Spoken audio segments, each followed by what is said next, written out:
Halo semuanya, perkenalkan saya Dilan Maulana Sayuti dengan NPM 2022 10115173. Saya ingin mempresentasikan tugas 1 dari Pak Rahman, mata kuliah Filsafat Hukum. Dari pertemuan pertama, di sini ada ringkasan pengantar filsafat. Asal kata filsafat itu dari filosofia, itu dari Yunani, dan philo itu cinta, dan sophia itu kebijaksanaan. Jadi sederhananya keinginan sungguh-sungguh untuk mencari kebenaran sejati. Dengan pandangan tokoh itu dari Plato, itu penemuan kenyataan atau kebenaran mutlak melalui dialektika. Dan sifat-sifat filsafat itu ada 3. Yang saya lihat itu ada 3. Yang pertama menyeluruh, itu artinya melihat persoalan dari setiap sudut secara mendalam. Yang kedua itu ada mendasar, yang dimana menganalisis hingga ke akar-akarnya. Yang ketiga ada spekulatif, memiliki dasar yang dapat dipertanggungjawabkan secara ilmiah. Karakter berpikir filsafat itu ada banyak, ada universal, radikal konsep dan konseptual, ada koheren dan konsisten, ada sistematik, komprehensif, dan bebas. Dan ada banyak juga metode filsafat, ada 3 metode filsafat. Yang pertama ada spekulatif, deduktif, kontemplatif. Yang pertama spekulatif itu perunungan mendalam untuk mengerti hakikat. Yang kedua itu deduktif, memahami realita umum untuk kesimpulan khusus. Yang ketiga itu kontemplatif, memikirkan sedalam-dalamnya dengan waktu yang lama. Cabang-cabang filsafat itu ada 3 cabang. 3 cabang utama ada ontologi, epistemologi, dan aksiologi. Yang pertama itu ada menyelidiki keberadaan sesuatu. Itu untuk ontologi. Untuk yang epistemologi itu ada menyelidiki asal, syarat, dan validitas pengetahuan. Nanti ada aksiologi, menyelidiki hakikat nilai. Dan pembagian Aristoteles itu filsafat itu logika, filsafat teoritis, filsafat praktis, dan filsafat kesenian. Dan itu untuk yang pertemuan pertama. Kita langsung aja ke pertemuan kedua, sejarah filsafat timur. Sejarah filsafat timur itu ada 5 filsafat timur yang berpengaruh. Ada Hinduisme, Buddhisme, Konfusianisme, Taoisme, dan Islam. Yang pertama itu ada filsafat India. Filsafat India itu 5 periode: zaman Weda, zaman skeptisisme, dan zaman Puranis, zaman Muslim, dan zaman modern. Oke, kita langsung di zaman pertama. Zaman pertama itu zaman Weda, 2000 Masehi sampai 600 Masehi. Dia itu kitab Buddha dari Samhita Barmana. Dia fokus hubungan manusia dengan alam.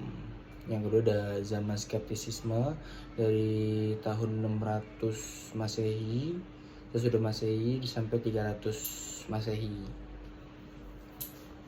Itu ada aliran Astika, aliran Nastika, ajaran Buddha, 8 jalan utama. Yang aliran Astika itu menerima Buddha. Untuk aliran Nastika dia menolak Buddha. Dan Buddha itu ada 4 kebenaran mulia: duka, samudaya, dukkha, nirodha, mangga. Yang keempatnya 8 jalan utama: berpengertian, berpikir, berkata, berbuat, berkehidupan, berupaya, berperhatian, dan memusatkan pikiran yang benar. Jatuhnya kayak kultivasi, ya itulah seperti itu.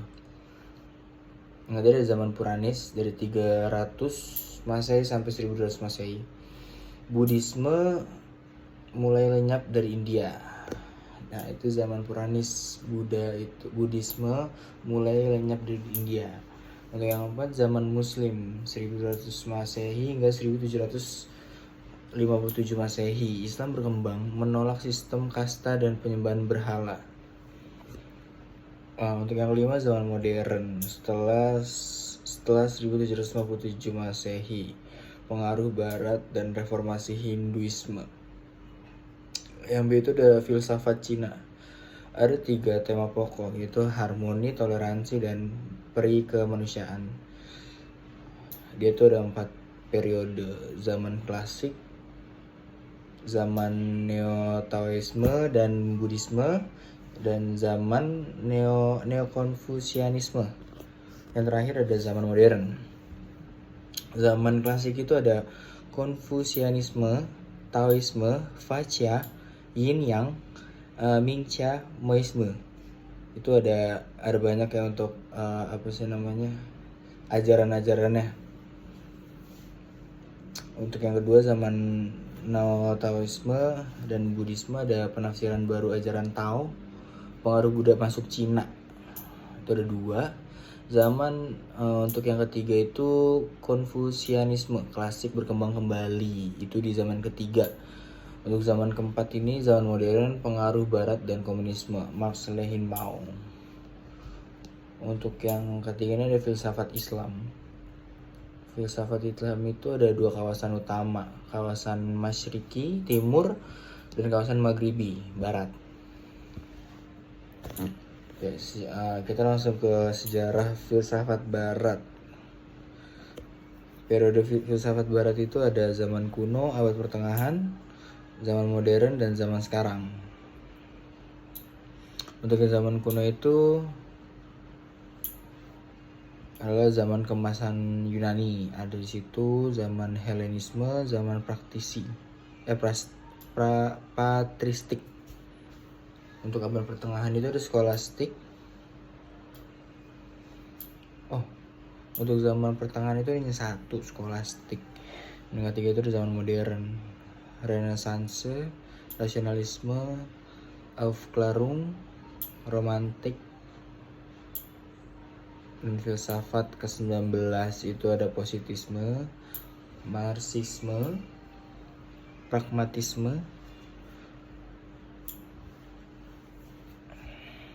dan filsafat abad ke-20 itu ada neokantianisme, fenomenologi, ada eksistensialisme, strukturalisme. Jadi kesimpulannya, perkembangan filsafat itu dari timur hingga barat.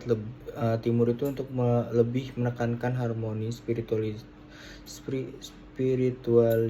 dan etika kehidupan.